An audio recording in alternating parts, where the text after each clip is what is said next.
Әйел ерге ұсынып адаласын, ер әйелді бағым деп бағаласын.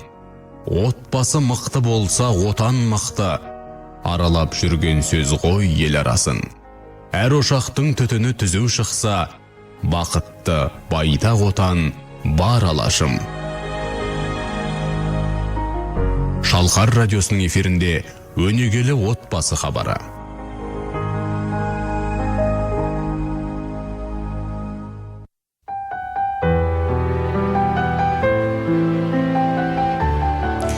Ұлт құндылықтарын ұлықтайтын ұлттық радио желігіне жаңадан қосылған тыңдарман болса, қайырлы кеш дейміз. Эфирде өнегелі отбасы хабары. Бағдарлама барысында дыбыстық қадағалап сізбен бізді байланыстырып отырған әріптесіміз Жадыра Сардарбекқызы, ал микрофон алдында Ақбота Қанайқызы. Шал ақын және әйелдің түрлері. Бүгінгі бағдарламамыздың бас тақырыбы осындай. Ардақты ағайын, егерде бағдарлама барысында ой туындап немесе қонағымызға қояр сауалдарыңыз болса, біздің байланыс нөміріміз 55-33-66 екендігін естеріңізге саламыз. Студиямыздың бүгінгі қонағы филология ғылымдарының кандидаты, абайтанушы ғалым Омар Жәлел мырза. Студиямызға қош келдіңіз аға. Қош көрдік. Жалпы әйел тіршіліктің гүлі, отбасының берекесі, бүкіл адамзаттың тәрбиешісі. Әйел ол әже, әйел ол ана, әйел ол жар, әйел айта берсек әрі қарай тізбек жалғаса береді. Жалпы әйелдің қоғамда ең бастысы отбасында алатын орны ерекше екендігі бәрімізге мәлім. Енді өзіңіз айтып көріңізші, Омар аға, жалпы осы қоғамдағы әйелдің алатын орны қандай, бұрын қандай болды, қазір қандай? Жалпы мынау әйел үйдің көркі дейді ғой, ер түздің көркі дейді. Осы үй мен түз қарамар соғымдар арқылы ашылады әйелдің негізгі атқаратын жүгі. Әйел жалпы мынау үйдің көркі ғой, үйді ұстап отыратын мынау ошақ иесі дейді ғой. От анасы, ошақ иесі дейді мысалы. Сондан мынау қазақ айтады ғой, үйді дейді 40 еркек толтырамайды, бір әйел толтырады дейді. Мына үйдегі бүкіл тіршілік атаулы, қазан ошақ, балалардың дүниеге келу, олардың кішкентай кезінде тәрбиесі, басқа да мың сан шаруа әйелдің мойнында. Сондықтан Мұхтар Шаханов айтады ғой, ана әйелдер деген өлеңінде, сүюді сіз ерлік деп те айтасыз, онсыз ақын боларсыз ба өрген, дегенмен сіз абайлаңыз, байқаңыз, бағыңыз да сорыңыз да әйелден дейді. Сондан еркектің бағы да соры да әйелден ғой.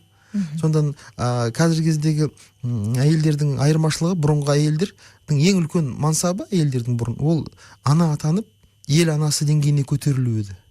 Қазіргі әйелдердің мақсаты кішкене өзгеріп кетті. Қазіргі әйелдер еркектермен бірге карьера қуады. Ел анасы болу деген ұғымдар жоқтың қасы деп айтуға болады. Бар шығар енді, бәріне көп топырақ шашпаймыз.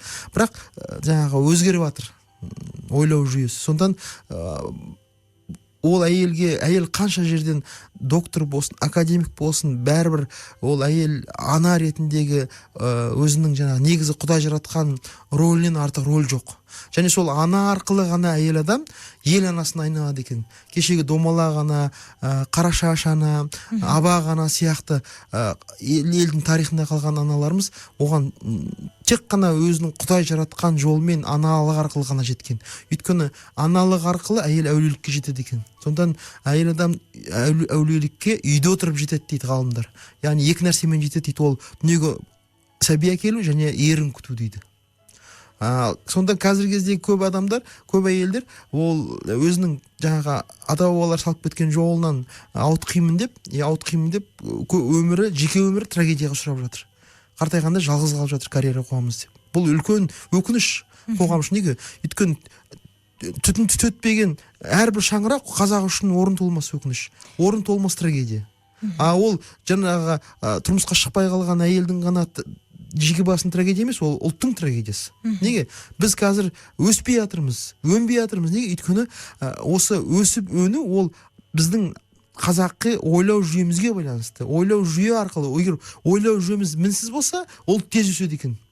Ұлттық жаңағы өзінің Құдай жаратқан дәстүрлі ойлау жүйесіндегі ұлттар тез өседі. Неге? Өйткені олар алаңдамайды. Олар ешқандай идеяларға, ешқандай измдерге бастарын ауыртпайды. Олар нақты біледі, өмірге не үшін келгенін, және өзіне қойылатын жүктің қандай екендігін анық біледі. Біздің әйелдеріміз, біздің өсіріп отқан қыздарымыз, егер ол өзінің нақты өмірге мақсатын білмесе, ол олардың ғана кінәсі емес, олар тәрбиелеп отырған қоғамның, әкенің, отбасының, жалпы осы қоғамға ой береді деген интеллигенцияның, зиялы қауымның да жалпы несі бұл мәселесі, және олардың да олқылығы деп ашық айтуымыз керек. Жалпы мынандай қазір сөзі белең алып кеткен, әйелдің шашы ұзын, ақылы қысқа. Бар ондай сөз. Бұл қайдан шыққан? Мұның мәні неде? Солай деп әйел затын жалпы кемсіту дұрыс па? Бұл кемсіту емес, бұл негізі. Бұл кемсіту емес екен. Жалпы мынау Машһүр Жүсіптің шығармаларында осы мына Хауас Хамса Захири дейді, жалпы біздің өз 5 сыртқы сезім мүшеміз бар. Көру, есту, дәм, иіс дейді ғой, түрту, сол сезіну, осы 5. Енді Хауас Хамса Батини деген бар екен, яғни ішкі 5 сезім. Ол да мидың 5 қызметкері дейді. Ол жаңағы қысым шытырық дейді, жаңағы сырттан келетін ақпаратты қабылдап отыратыны. Одан кейін жаңағы қуат қысым шытырық, одан қуат хафиз дейді, соны сақтайтын. Содан кейін жаңағыдай қуат тафакур дейді, сол келген ақпаратты екшеп отыратын қызмет бар екен, мидың қызметі. Енді бір қызмет бар, қуат уахма дейді. Арабтар уахма дейді екен де, қазағын уайым дейді екен. Бұл воображение. Бұл әйелді күшті болады екен. Бұл ақылға бағынбайды екен. Сондан ол уахма дейді, ол Машһүр Жүсіп атамыз, ол прокурор сияқты, ақты қара дейді, қараны ақ дейді. Дүниеде 100 күн бар деп айтады, 108 сынап дариясы бар деп айтады дейді. Ол ешкімге көнбейді дейді, уахма. Бұл әйелде бар дейді. Сондықтан әйелдер бұл уахмасы күшті болғандықтан да, жаңа өзінің воображениесі күшті болғандықтан да, бұлар қанша ақылды болсын, бір жаман еркекке пенде болып жүретін сондықтан дейді. Және әйелдің шашы ұзын, ақылы қысқа деген мақал осыдан шыққан дейді. Өйткені шын мәніндегі әйел адам егер үйде қалып, үйде отырып, күйеуін жұмыстан күтіп отырса, күйеуі келмей қалса, бірден жаман ойлайды. Оның басына неше түрлі жаман ойлар келеді. Баласы мектептен келмей қалса, бірден жаман ойлайды. Неге? Бұл осы уахманың күші. Сонда қазақ оны уахманы уайым дейді, уайым. Сонда қазақ айтады екен, жақсы жаманның азығы, өлі тірінің азығы, уайым шайтанның азығы дейді. Сондан қазақ осыны білгендіктен де әйелді үйде жаңғыз тастамауға тырысқан. Өйткені жаңа неше түрлі уахманың, жаңа уайымның арқасында неше түрлі ойлап кетеді екен. Бұл әйел адамның табиғатын өте жақсы білген бабаларымыз. Ешқандай да қорқынышты жерлік әйелді жаңғыз жібермеген, үйде жаңғыз жатпаған.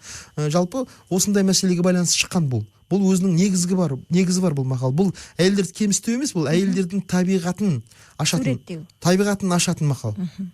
Тамаша. Енді содан әйел қанша ақылды болсын дейді, неге еркекке пенде болады? Өйткені еркектің қасында ғана тыныштық табады екен. Өйткені әйел ерге қарайды ғой. Егер ері сенімді болса, ері иманды болса, әйелдің жаңағы уахмасы басылып, еріне қарап, тыныштық тауып, тыныш ұйықтап, тыныш өмір сүреді екен. Сондан қазақ айтады ғой, ойдан шыққан адамның қараңы көп дейді. Қараң етіп алыстан көрді. Сонан байдан шыққан қатынның алаңы көп дейді. Неге? Жаңа уахмасы күшті болды. Қалай күн көремін мен? Балаларымды қалай асыраймын? Шаш ағарып кетеді, ауруға ұшырайды. Неге? Жаңағы уахманың кесірінен. Кесірінен емес, уахманың күшінен деп айтайықшы, яғни уайымның күшінен. Міне бұл өте үлкен тақырып. Рахмет. Жақсы, Омар аға, енді мына әйел мәселесі жайында талай ақындарымыз қалам тартқан. Оның ішінде ақындарымыз, жазушыларымыз, ғалымдарымыз да бар. Абай Құнанбайұлы мәселені жақсы әйел ері ұялар іс қылмайды дейді. Ер ұялар іс қылмас, қатын зерек дейді. Негізі қатын деген жерін әйелде айырбастаудың қажет жоқ. Неге? Сөздің энергиясы кетіп қалады. Мысалы, әйел деген сөзде энергия жоқ, байқайсыз ба? Қатын деген сөзде энергия бар. Мысалы, әйел десең, мысалы, әйелің селт етпейді, мысалы. Қатын десең, дір ете қалады. Неге? Өйткені қатын деген сөзде энергия бар. Өйткені Ғабит Мүсірепов айтқан, жалпы қазақтың бүкіл қуатты сөздер қ әрпінен басталады деген. Қатын, қыз, қарта, қымыз, бүкіл сөздер қ әрпінен басталады дейді. Қатын деген сөзде энергия бар ғой, сөз. Қазақтың бүкіл мақал мәтелдері барлық қатын деген сөзден байланысты. Қазір енді әйел деп алмасып кеткен ғой. Әйел деген сөз ол келген синоним ретінде қолданады, бір байқайсыз, бірақ әйел деген сөздің энергиясы жоқ. Неліктен? Ол сол мына қатын деген сөздің бұл өзіміздің төл сөзіміз болғандықтан шығар бәлкім. Өйткені бұл қатын деген сөз таза түріктің сөзі да, біз түрікпіз ғой өзі. Соның сөзі да, мысалы, мына Бабаджа хатунның мысалы мазары бар Жамбыл облысында, мына қатын өзені бар мысалы. Әрбір деген сол бұл неге энергия дегенге, өйткені қатын деген бұл қаған император болса, мысалы батыс түрік қағанаты, шығыс түрік қағанаты, соның император қаған болса, соның жұбайын қатын деген сөз бе? Ол императрица деген мағынаны да береді. Көрдіңіз бе? Әрі бұл дәреже ғой. Мысалы қазақ айтады, қазақтың әйелдер айтатын бұрын, өзін біреу кемсітіп немесе оған сенімсіздік білдіріп жатса айтатын, әй, бізді қатын болғанбыз, қапқа тара салғанбыз дейді, сен алаңдама. Немесе сен маған не ақыл айтпа, мен 40 жыл тегін қатын болып жүрсіз деп. Бұл тәжірибе қатын болу сөз бе?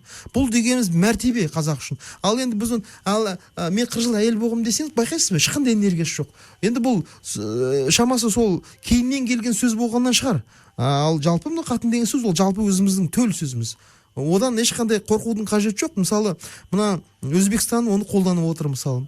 Өзбекстан қатын қызлары деген мысалы оларда журнал бар. Байқайсыз ғой, Тамаша.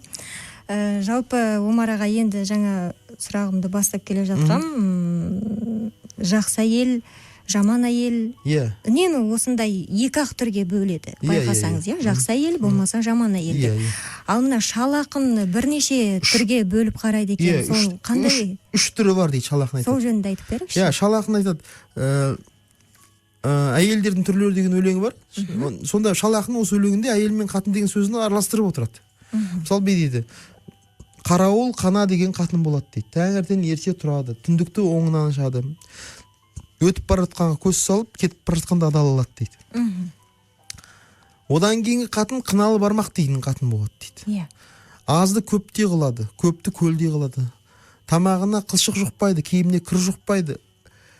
Ер егіз, еңбекті жалғыз деген ерінің бар жоғын білгізбейді. Бұл талайлы елдің дейді қолына түседі дейді. Талайлы ердің қолына түседі дейді. Яғни бақыттердің қолына түседі. Одан кейінгі қатын дейді, ол ашып атар, жатып шер, сиыр жапасы сырпылдақ, бастама еті көрпілдек, сормаңда ердің маңдайына жолғат дейді. Сонда қарап отырсаңыздар, шал ақын үшке бөліп отыр әйелдерді. Біріншісі қарауыл қана қатын деген дейді. Яғни жалпы мынау қазақтан бір күшті мақал бар, ерте тұрған қатынның бірісі артық дейді. Ерте тұрған еркектің ырысы артық дейді. Сонда мынау ерте тұрған қатын негізі мына түндік кегіз үйдегі түндікті ашу ол қатындардың жұмысы екен. Негізі оны еркек ашпайды екен. Негізі бірінші ояну, әйелдер ояну керек екен бірінші үйде. Көрдіңіз бе?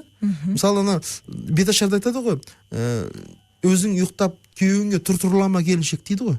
Яғни жалпы қазақтың дәстүрінде әйел бірінші ояну керек екен ғой. Сол тұрып, және мынау түндікті ашу ол әйелдің міндеті екен. Неге түндікті ашқан кезде тәңірдің нұры шапағаты тарайды да, түндік арқылы, шаңырақ арқылы кіреді. Шаңырақ арқылы ол тәңірдің ырысы кіреді ғой. Сол ырысты қабылдап алушы сол еркек қабылдайды ғой, бірақ сол еркекті қабылдап алатын ырыстың сол түндікті ашу әйелдің негізі қызмет екен ғой. Сонда ол әйел ерте тұрады дейді, ерте тұрғаннан кейін дейді, жан жаққа көз салып дейді, кетіп бара жатқанда адал алады дейді. Яғни біреу сапардан келе жатады, біреу жорттан келе жатады, біреу аңнан келе жатады. Сонда ол адал алады дейді. Яғни адал алады дегені сұрамайды, тілемсек тенбейді дейді, адал жолмен алады. Ол қалай дейді? Яғни сауға деген болған мысалы, қайнағалары бар, сауға сұрайды, батыр сауға дейді, немесе олжамен бөлісу туралы назын қылады. Қазақтың дәстүрі бойынша ол да бір олжалы болудың бір жолы дейді. Ерте тұрған әйел жалпы мынау неге ерте тұрған әйел сол ырысқа жолғады деп отыр. Өтіп бара жатқанда адал алады дейді, сөз бе? Кетіп бара жатқан көз салып дейді. Ол көз салып дегеніміз ол бір жағынан ауылдың қарауылды сияқты, сөз бе? Кім қайда кетіп бара жатыр, бәрін біліп отырады, ақпарат. Қазіргі кездегі мына біздегі құқық қорғау органдар сияқты. Ақпараттың көзі. Әрі жаңағы ол жағы кенеледі дейді. Бұл бірінші әйел дейді. Енді екінші әйел қыналы бармақ дейді. Енді біз сұрадық, осы неге қыналы бармақ деп атайды бұндай әйел? Сөйтсек, біздің осы біздің үйдегі жеңгеңіз, сол кісіден сұрадым, сол кісі айтады, ол бұрынғы қазақтың әйелдері дейді, мынау жалпы мынау тері илеген дейді, тері бояған, жүн сабаған, соның бәрін бояғаннан дейді, олардың бармақтары дейді қып-қызыл болып жүретін дейді, қынамен бояғаннан. Қыналы бармақ деген сөзден содан шыққан дейді. Яғни ол ісмер әйел деген мағынаны береді дейді. Шебер әйел, түсінесіз бе? Сол қыналы бармақ бұл қазақтың шалақына ол идеалды әйел дейді. Неге? Өйткені оның дейді азды көп тиғылады дейді. Ол үнемшіл дейді. Жалпы мынау әйелдің негізгі міндеті үйде ұқсата білу. Еркек табыс табады, әйел оны ұқсата біледі. Сонда ол еркегі аз әкеп берген ол жанның өзін, дәулеттің өзін, ол оны ұқсатудың үнемшіліктің арқасында оны көп тиғылады екен. Енді екіншісі өте таза жүреді дейді. Яғни тамағында қылшық тұрмайды, киіміне кір жұқпайды дейді. Бұл енді өте таза деген ғой. Бұл қалай келеді дегенде мәшһүр Жүсіп атамыз айтады, жалпы әйел дейді, дәрет алып үйренсе дейді, дәрет алып.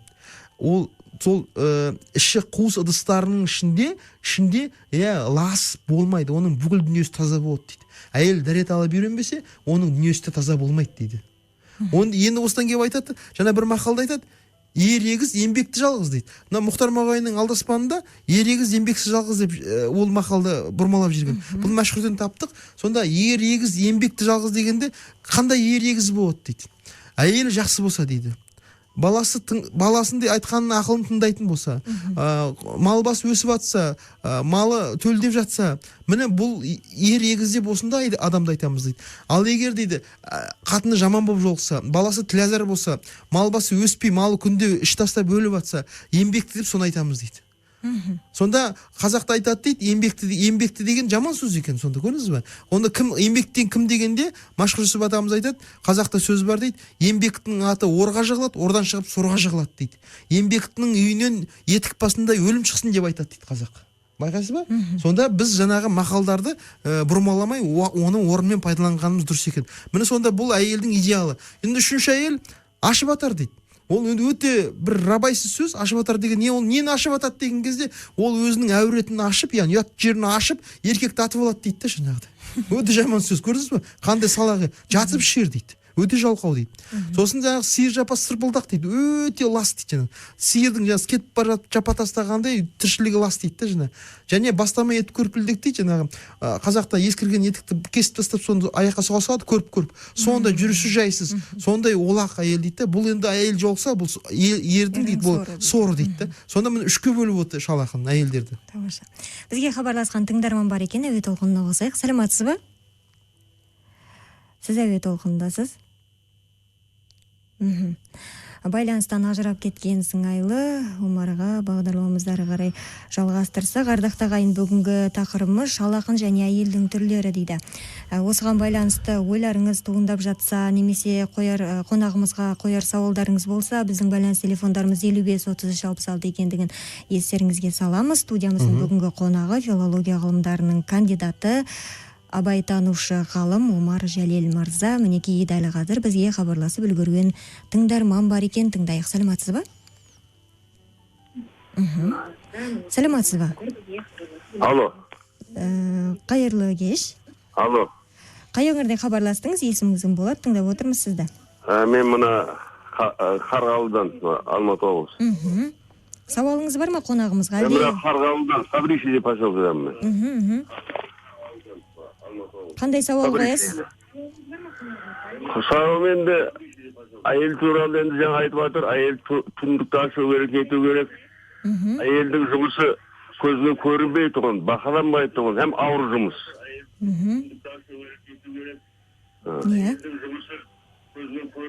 Сіз радио қабылдағыштың дауысын басып қойып, бізбен сөйлессеңіз. Нақылдар жақсы болса қатының келіп тұрар жолдал сияқының, жаман болса қатының жолда шағында әкелмей басына келеді ақылың дейді.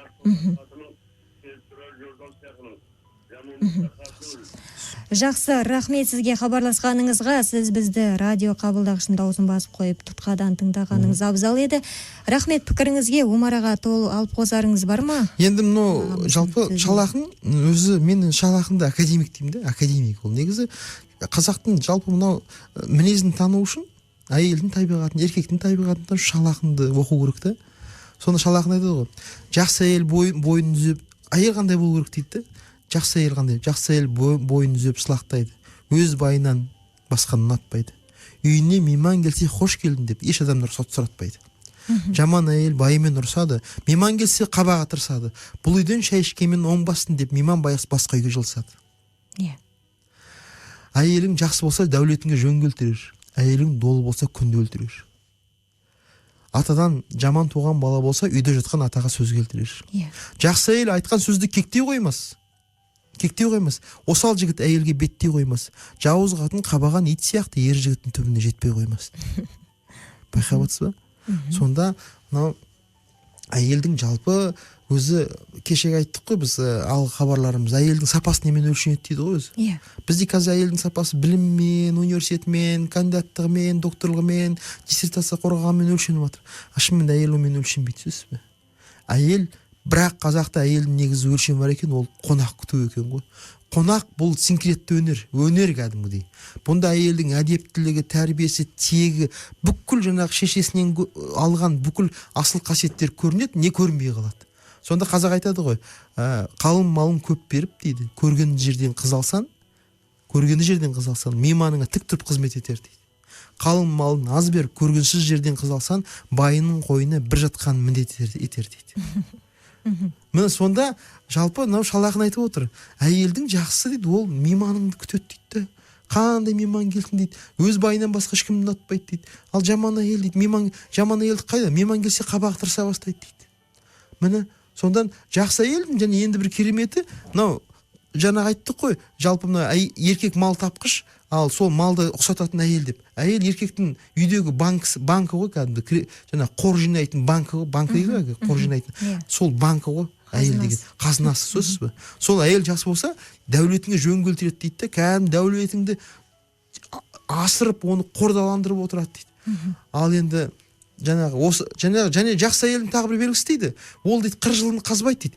Есіңде ме деп жаңағы қайдағы жайдағыны айтып ерінің басына ұртпайды дейді. Кек сақтамайды дейді, көрдіңіз бе? Жақсы әйел айтқан сөзді кектеу. Еркек адам кейде байқамай сөз айтып қалуы мүмкін. Жаман әйелдер соны есепке алып тізіп отырады екен да, соны оңтайы келген жерде сонымен түйреп еркегін ақыры өлтіріп тынады дейді. Сонда ол жауыз қатын дейді. Қабаған ит сияқты дейді. Ер жігіттің түбіне жетпей қоймас дейді. Шын мәніндегі қарап отырсаңыздар, қазір жиын тойларда ылғи жаңағы әйел адамдарды көресіз. Оны қария деп айтады, ол қате. Қартайған әйелдерді қазақ күйеуана деген. Қартайған үлкен ер адамдарды қария деген. Күйеуана алады көресіз. Олардың сонда жолдас, яғни байлары қайда? Шалдар қайда? Жоқ қой. Бірде біреу жоқ, сөзсіз бе? Сонда ол, ал бұрынғы қазақтың шалдары 90 жасаған, 100 жасаған. Неге? Өйткені бұрынғы қазақтың әйелдері өздерін сол шалдарының жолына құрбандыққа шалған. Абай айтады ғой, айтады ғой, бір жанын дейді, қазақтың әйел қандай ғой, бір жанын жары үшін пида қылып дейді. Білместігін бар болса қылар сабыр дейді. Өйткені еркек адамның ол күшті мықты дейміз, бірақ сол еркек адам жаны осал. Ол мұрт сынады. Көп еркектер сол жүректен кетіп атады. Сондықтан біздің академик Сейіт Қасқабасов ағамыз айтады ғой, Сейіт ағамыз, ер адам екі нәрседен шатаспау керек. Біреуі мамандық таңдаудан, екіншіде әйел таңдаудан дейді. Екеуінен де бақытсыз болып қаласың дейді. Сонда біздің бабаларымыз осыны білгендіктен де жар таңдауға үлкен мән берген. Және оны жастардың өзінің қолына беріп қоймаған, өздері іздеген. Ақылман қариялар іздеген лайықты жарды. Жақсы аға, мынау енді манадан бері әйелді суреттеп жатырмыз. Жалпы бүгінгі әйел заты қандай болуы шарт сіздің ойыңызша? Енді қазіргі әйелдерден де сіз бұрынғыда үйде отырғызып қоя алмайсыз. Оны анық. Сондықтан қазіргі қазақтың әйелі ол әрі білімді, әрі отбасына жақсы қарайтын, әрі иманды деп емес, ең басты иманды болу керек. Негізі иманды әйел болса, ол иманды әйел, ол бүкіл салада жетістікке жетеді екен. Ол отбасында да, карьера жасаған кезде де, ол жетістікке жетеді. Сондан жаңағы айтады ғой, әйелің жақсы болса, иманның жарысы дейді. Сонда қазіргі әйелдер, ол қазір заманның әйелдері ол білімді болу керек, қазір заманға сай білімді болу керек, және ол отбасында да жаңағыдай қамқор және карьера жасап өзінің лайықты жұмысын істеп осы екі нәрсені қатар алып жүретін әйелдер қазір негізі сұранысқа ие. Өйткені қазіргі кезде біз айта алмаймыз, мысалы бұрынғы заманғыдай жаңағы әйел тек үйде отырып тек қана бала тапсын деп. Өйткені заман өзгеріп кетті.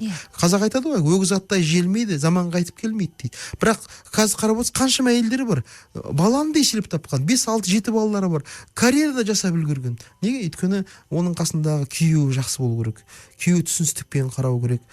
Осындай мәселелерге екеуі бір-бірімен айтады ғой, қазақтың қара өлеңінде бар ғой, бұл өмірден пысықты өтер, қуды өтер, қужанды қуырдақ қып қуырып бекер дейді. Аңдысып ит пен мысық сияқты жаманды өтер, сыйласып аққудай болып жақсы да өтер дейді. Сол сыйласып өту үшін екі жақсы бас қосып бір мәмілеге келіп ақылдасып отырса, әйелдің де жаңағы карьера жасауға ешқандай кедергі жоқ қазір. Тек екі жағын қатар ұстау керек. Яғни мына өзінің, бірақ ең бастысы әйелдің үлкен карьерасы ол бірінші ана болу, одан еселеп дүниеге ұрпақ әкелу, одан кейін жағдай келіп жатса, қолынан келіп жатса, карьерасын да жасасын. Оған енді біз қой деп айтуға аузымыз бармайды. Және бізді барма деген, істеме, жасама дегенге ол заманды қазір көтермейді. Сондан қазіргі қазақтың әйеліне ол оңай емес қазір. Өте күрделі заман қазір. Бұрын тек қазақтың әйелдері отбасы ошақ басында ғана өмір сүрсе, енді қазір қазақ әйелі ол қоғамның белсенді мүшесіне айналып келе жатыр. Сондан оған өзіне сай білім керек, білік керек. Және ең бастысы осындай еркектермен иық тірестіріп карьераға таласып жүрген кезде жыраға түсіп кетпес үшін, абыройынан айырылып қалмас үшін әйелдің жолы жіңішке, қыздың жолы жіңішке, өте берік иман керек. Өйткені жаңағы қазақ айтады ғой, әйелді дейді, ер сақтамайды, ақыл сақтайды дейді. Егер әйелге Алла тағала сол ақылды болса, әйел адам, ер оған сенсе, әйел адам үлкен қоғамға пайда келеді. Бірақ мынау неден сақ болуымыз керек біз? Шектен шығушылықтан. Ұшқарлық дейді ғой, бір нәрсенің соңына түсіп кетуден сақ болуымыз керек. Яғни Алла нәсіп қылса, сол ынсапты болу дейді ғой, ынсапты болу өзі әр нәрсенің ортасын ұстай білуге ғой.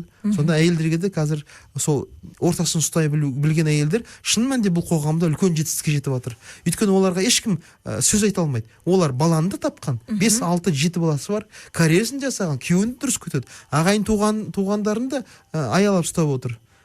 Шал ақын айтады ғой, жақсы әйел дейді, ол күйеуін ғана тәрбиелеп қоймайды дейді, ол ағайын туған көрші қолаң бірдей тәрбиелейді дейді. Жаңағы біреуіне аға дейді, біреуіне іні дейді, біреуіне қайным дейді, бәріне әдемі ат қойып, сондай бір керемет әйелдер баурап дейді, сол қоғамның, сол ауылдың сәніне, ауылдың құтына, ұйытқысына айналып отқан әйелдер бар дейді. Мен өзім ойлаймын, әрбір ауылда сондай әйелдер бар. Сол екеуін бірдей ұстап, екі жақты бірдей ұстап, қоғамға да пайдалы, отбасына да зиян келтірмей отқан әйелдер баршылық қой деп ойлаймын. Әйтпесе біздің ауылда, қалада болсын бар ондай әйелдер. Өйткені әйтпесе мына қоғам тұрмас еді, осылай сөзсіз бе? Сол біздің қарашаш аналарымыздың ізбасарларының арқасында біз тұрмыз қазір. Сол әйелдердің ақылының арқасында қазақ қоғамы тұр. Әйелдерге сондан ол Алла тағала осы айтады ғой, Шал ақын айтады ғой, иман қой дейді. Иман қой, ақыл қойшы дейді, нәпсі бөрі. Нәпсіге қой бермейді ердің ері. Қатты ұстап, қойшы таяғын қатты ұстап тұрса жоламас, шайтанмен жынмен пер дейді. Сондан Алла тағала әйелдерімізге ақыл берсін. Сол әйелдер ақылды кімнен алады деген кезде Абай жолында айтады ғой, әйел жақсы қасиетті, жаман қасиетті ерден алады дейді. Еркегінен алады екен энергияны. Сонда еркегінен айырылған әйелдердің жаңағы тез шөгіп кететіні, картайып кететіні сол екен ғой. Сондықтан жақсы болсын, жаман болсын, қасында бір еркек жүрмей, әйелдің бағы ашылмайды деп біздің бабаларымыз айтады. Сондан әйелдер өзінің бойында еркектерін аялап сақтап, күтіп, еркектерді әйелдерін айлап сақтап күтсе, қазақ қоғамы үлкен белестерге көтеріледі деген сенімдемін. Тамаша аға, бізге хабарласқан тыңдарман бар екен, ойын тыңдасақ, сонымен қорытындыласақ хабарымызды. Саламатсыз ба? Саламатсыз ба? Қайырлы кеш, тыңдап отырмыз. Қай өңірден хабарластыңыз, есіміңіз? Астанадан звондап тұрмын. Мхм. Мына бүгінгі көтеріп жатқан Тақырыпқа байланысты. Мхм. тақырыптарыңыз өте жақсы екен. Жалпы осы көріп жатқан тақырыптарыңызды қазіргі әйелдер емес, жас қыздар естісе екен деймін. Мына күйеуге шығатын Мхм. жастары келген. Ал енді жалпы қояйын деген сұрағым, Мхм. сұрақ па әлде Ой ма? Мхм. мына әйел адамның арамдығы туралы не айта алады екен? Мхм. Арамдықтың артында түбінде көп нәрсе жатыр ғой. Қазіргі заманның әйел адамның арамдығы туралы не айта алады екен? Рахмет хабарласқаныңызға. Енді бұл сауалыңызға арамдық да. деп айту енді ауырлау болып кетеді. Иә. Негізінен бұл арамдық деп отырған менің ойымша бұл қулық. Мысалы Машһүр атамыз айтады, қазақ айтады дейді, Құдай тағала әйелге күш бермеген дейді, еркектің қуатындай, физикалық қуат, бірақ әйелге қулық берген дейді. Сонда қазақ айтады, бір әйелдің қулығы 40 есекке жүк дейді. Сонда мен өзім ойлаймын, иманды әйел өзінің қулығын ол игілікке жұмсайды. Әйел мысалы ол Ғабит Мүсірепов айтады ғой, әйел дейді ашуланса жеңіледі, еркелесе жеңеді дейді. Әйел негізінен жалпы қулығын өзінің, ол Құдай оған берген, оның қаруы, оны игілікке жұмсау керек. Сонда ол әйелдің алдында ашылмайтын қақпа болмайды, ашылмайтын сандық болмайды. Еркеге оның бүкіл айтқанын істейді ғой. Ал әйелдер неге жеңіледі? Олар конфликтке барады. Оны күшпен жеңейін дейді. Жоқ, ол әйелдердің жолы емес. Әйел еркелікпен, назданып, жаңағы өзінің қылығымен еркегін жеңіп отырса, еркегін көндірмейтін әйел болмайды деп біздің бабаларымыз айтады. Иә. Оныңыз рас, рахмет аға, студиямызға келіп осындай тамаша әңгіме құрып сұхбатымызға қатысқаныңызға мыңда бір алғысымызды білдіреміз. Әрине бүгінгі студиямыздың қонағы филология ғылымдарының кандидаты, абайтанушы ғалым Омар Жәлел мырза болатын. Ардақты ағайын, бізге хабарласқан барша тыңдармандарға алғысымыз шексіз. Бағдарламамыздың дыбысын қадағалап әнмен әрлеген әріптесіміз Жадыра Сардарбекқызы, ал микрофон алдында Ақбота Қанайқызы, Шалқар ұлттық арнасы әр жаңғырақты қосулы болсын. Бізбен әрдайым бірге болыңыздар.